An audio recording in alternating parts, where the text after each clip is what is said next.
The rate of homelessness in Yuba and Sutter counties and the cities of Marysville and Yuba City is higher than the average for the entire state. The rate of homelessness here is twice that of the nation as a whole.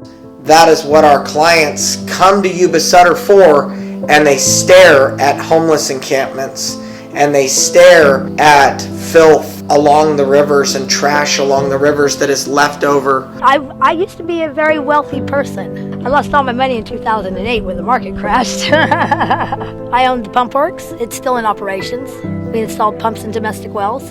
And then my parents owned Feather River Trophy. The assumptions around homelessness are that if there's medical problems, it's either mental health or drugs. The idea that you would have people who use scooters or need walkers or wheelchairs or have oxygen tanks or have high blood pressure, diabetes. We see a lot of people with diabetes. Depression is another big one. Well, they must have done something, right? They must have done something to end up that way. A lot of people say, so what'd you do? How'd you end up this way? Well, my wife had cancer. We deal with the homeless in a wide range of incidents, everything ranging from mental health incidents to public intoxication to sleeping in public to littering and trash accumulation, sometimes defecating in public. 9% of our kindergartners have experienced homelessness within their first 5 years.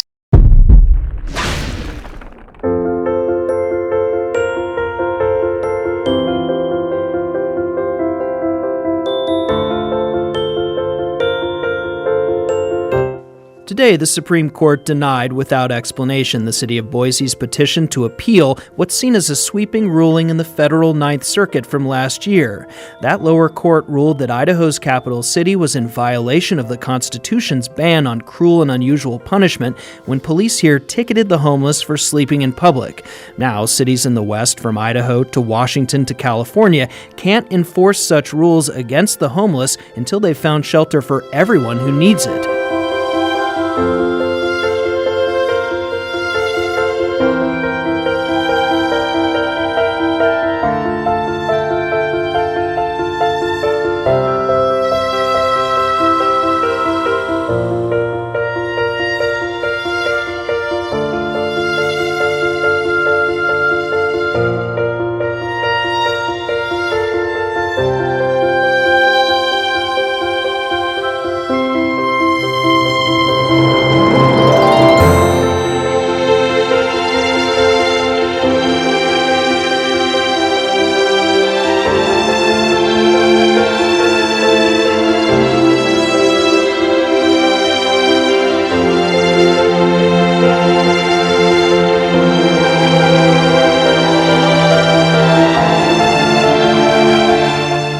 I was at the Better Way Sheds back in March, and I had no idea what it was, but once I got there, I was very, very happy to be there.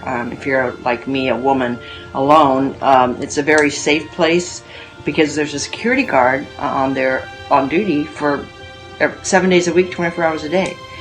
And the staff is very nice, and it's just a good place to be, to get you off the street, or if you're struggling in other ways, it's just a good place to be.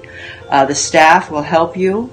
You're assigned a caseworker that helps you to better your future, and they have your best interest at heart. So give it a try, and just go with it and give it the best you can, and just know that if you go with the program, your life's definitely going to get better. Mine surely did. Thank you.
So we seem to have reached a pitch point. We noticed, all of us noticed, the businesses, the residents, people that didn't feel safe in their own neighborhoods. Seemed like all at once, was there a crush of new homeless levels?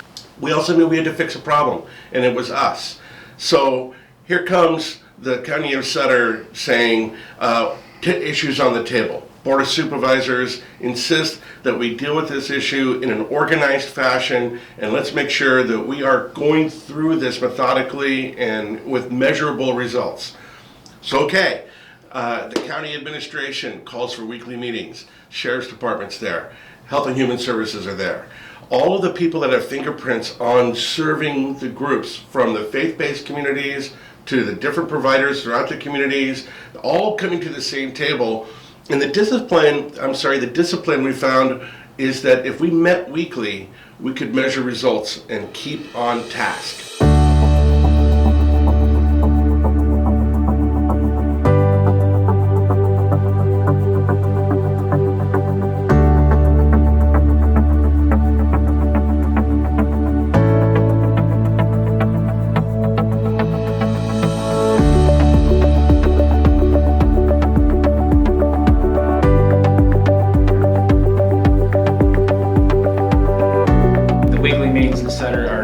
Sutter County are huge.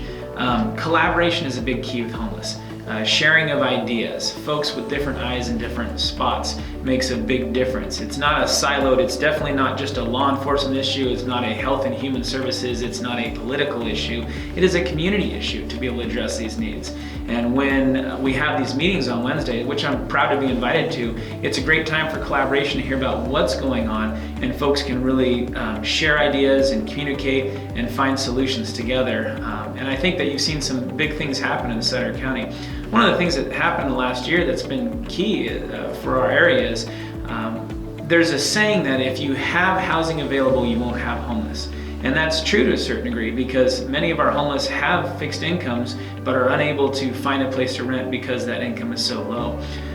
Low cost or affordable housing is a major need in our community, and this last year Sutter County was able to capitalize on a program the state offered called Project Home Key, where they were able to purchase an entire hotel and convert it into 62 units of low income, or what we call affordable housing. What that allowed us to do was to move some folks that were already in shelter into housing and find a spot for them. That project couldn't have happened if we didn't have these Wednesday meetings where Sutter County was at the table with Habitat for Humanity, who is running that and is taking over that project, and along with their consultant, Thurman Consulting, that was able to use key connections and experience at a state level with projects and grants to do that. But everybody at the table played a small role, whether it was writing a letter or getting information to put that grant application forward to make this big project a reality for our area. And that all started on those Wednesday meetings. And so in the course of a little over a year with this disciplined approach, the County of Sutter has impacted not just turning the homeless numbers down to a level that looks like we might just achieve something amazing in the course we're on, but something better is happening. People are restoring. People are finding ways to get their life back in order. The Board of Supervisors' decision to make homelessness a priority set in motion a series of steps the county and local nonprofit agencies have taken to eliminate some homeless encampments, to provide shelter, and to provide permanent affordable housing. We started meeting weekly to search for options, develop plans, and keep track of tasks. We listened to a lot of people, including members of the Homeless Union and their consultants, to try to understand the issue as much as possible. I can't say enough about the partners who have come to our weekly meetings, whether they're from a county department, a community nonprofit agency, or a faith-based organization. Hands of Hope has played a vital role in the point of contact facilities in Yuba City and Marysville. The opening of Harmony Village by Habitat for Humanity has had a huge impact. It ultimately gets people off the streets, out of the river bottoms, and into housing they can actually afford. The Sheriff's Department and Yuba City Police Department keep us informed of the efforts to enforce the no camping ordinance, and we keep County Council involved to make sure our actions comply with the Boise decision and other legal parameters. I'd say before the board made homelessness a priority, as a jurisdiction, we were well behind the curve in dealing with the situation. Today, We actually have leaders in other counties visiting Sutter County to get ideas on how to proceed in their communities, which suggests to me we are now on the leading edge of addressing homelessness.